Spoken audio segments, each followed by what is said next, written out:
आप देख रहे हैं अनहोनी। अनहोनी में आज की कहानी हमारे साथ शेयर की है रवि जी ने। तो चलिए बढ़ते हैं आज की इस कहानी की ओर। रात का वक्त, ऊपर से बारिश का मौसम। ये दृश्य कुछ हद तक किसी को भी डरा सकती है, मगर मैं डरता नहीं था। इसलिए उस वातावरण में रात के 10 बजे पिताजी को लाने स्टेशन चलता बना। उन दिनों हमारा परिवार गांव में रहा करता था। हमारे गांव से स्टेशन साइकिल से जाने में लगभग आधे घंटे का समय लगता था। बरसात का मौसम होने के कारण मैं अपने साथ एक टॉर्च लाइट छाता लेकर घर से स्टेशन की तरफ चलता बना। रात काफ़ी हो जाने के कारण घर से बाहर निकलते ही दूर दूर तक मेरे अलावा मुझे और कोई भी नहीं दिख रहा था। और ऐसा हो भी क्यों ना, उन दिनों अंधेरा होने के बाद गांव का कोई भी आदमी बिना ज़रूरत के घर से बाहर नहीं निकलता था। खैर इतनी रात गए, बाहर किसी को ना पाकर मैंने साइकिल का पैडल मारा और स्टेशन की तरफ आगे बढ़ने लगा। बरसात की रात होने के कारण कुछ ज़्यादा ही डरावनी थी। ऊपर से उन दिनों हमारे गांव में बिजली की भी कोई सुविधा नहीं थी, जिस कारण अंधेरा कुछ ज़्यादा ही मालूम पड़ता था। खैर अभी मैं आगे बढ़ ही रहा था कि तभी अचानक बारिश शुरू हो गई। बारिश के शुरू होते ही मैंने तुरंत अपना छाता निकाला और छाता खोलकर स्टेशन की तरफ वापस से आगे बढ़ने लगा। एक हाथ में छाता और एक हाथ में साइकिल का हैंडल पकड़े छमछमाती बारिश में साइकिल चलाते हुए मैं आगे बढ़े जा रहा था, जिस कारण मुझे आगे बढ़ने में काफ़ी कठिनाइयों का सामना करना पड़ रहा था। खैर किया भी क्या जा सकता था, मुझे तो पिताजी को लाने जाना ही पड़ेगा। अभी मैं कुछ आगे बढ़ा ही था कि तभी बारिश ने तेजी पकड़ ली, वो भी इतनी तेज कि मेरा छाता बारिश को संभाल नहीं सक रहा था, जिस कारण मैं साइकिल और छाता एक बड़े से पेड़ के नीचे खड़ा हो गया। पेड़ के नीचे खड़ा होते ही मैं बारिश से बच रहा था, मगर मुझे चिंता हो रही थी तो अपने पिताजी की, जो उतरने वाले होंगे। पता नहीं मुझे स्टेशन में ना देखकर वह अकेले ही घर की तरफ ना बढ़ने लगे। करीब 5 मिनट पेड़ के नीचे खड़े होकर बारिश रुकने का इंतज़ार करने के बाद भी जब बारिश नहीं रुकी तो मैंने मन ही मन में अपने आप से कहा, लगता है आज बारिश नहीं रुकेगी। साथ ही साथ मैंने एक और बात भी अपने मन ही मन में कहा, अगर और 5 मिनट बारिश नहीं रुकी तो मैं भीगता हुआ स्टेशन चला जाऊंगा। जिसके बाद मैंने और 5 मिनट इंतज़ार किया, मगर बारिश फिर भी नहीं रुकी। जिसके बाद मैंने फटाफट से अपना साइकिल उठाया और भीगता हुआ स्टेशन की तरफ आगे बढ़ने लगा। मैंने अब तक लगभग आधा सफ़र तय कर लिया था और आधा सफ़र भीग कर तय करने के लिए तैयार था।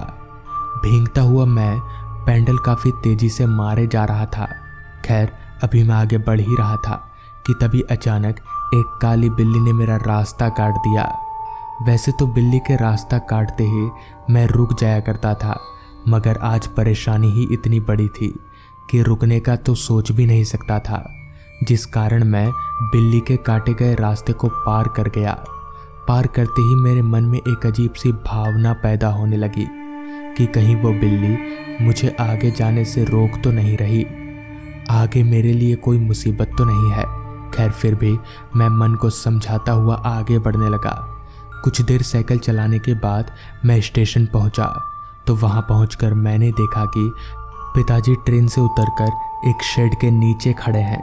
अब बारिश थोड़ी हल्की हो गई थी, जिस कारण मैं छाता लेकर स्टेशन की सीढ़ियों चढ़कर शेड के नीचे खड़े पिताजी को लाने के लिए गया तो पिताजी मुझे देखकर एकटक से मुझे घूरने लगे।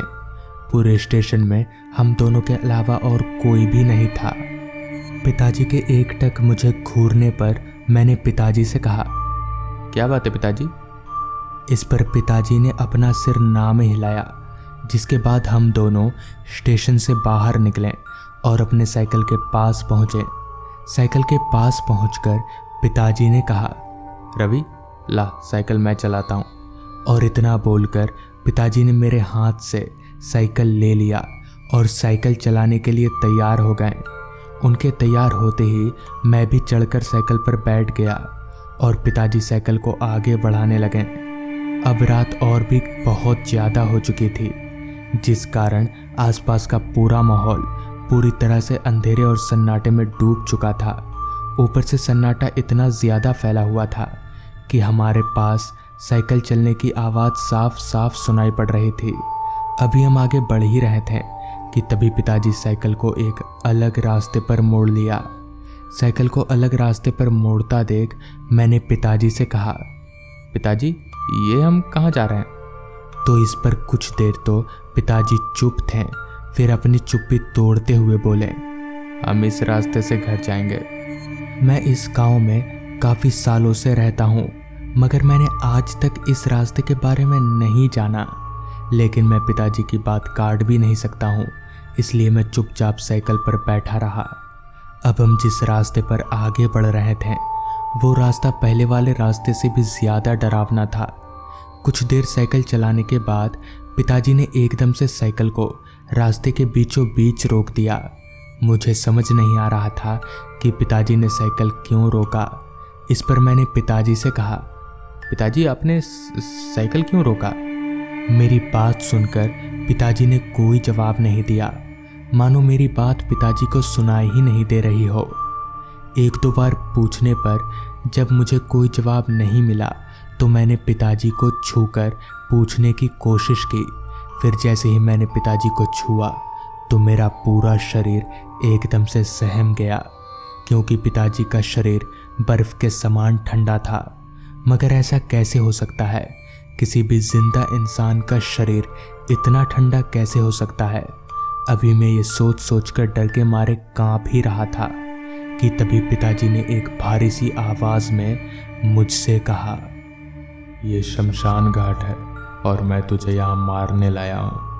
इतना सुनते ही मैंने जब उनके चेहरे की ओर देखा तो मेरा पूरा शरीर सुन्न सा पड़ गया, क्योंकि अब उनका चेहरा पूरी तरह से बदल चुका था और उनकी आंखें बाहर लटक रही थी।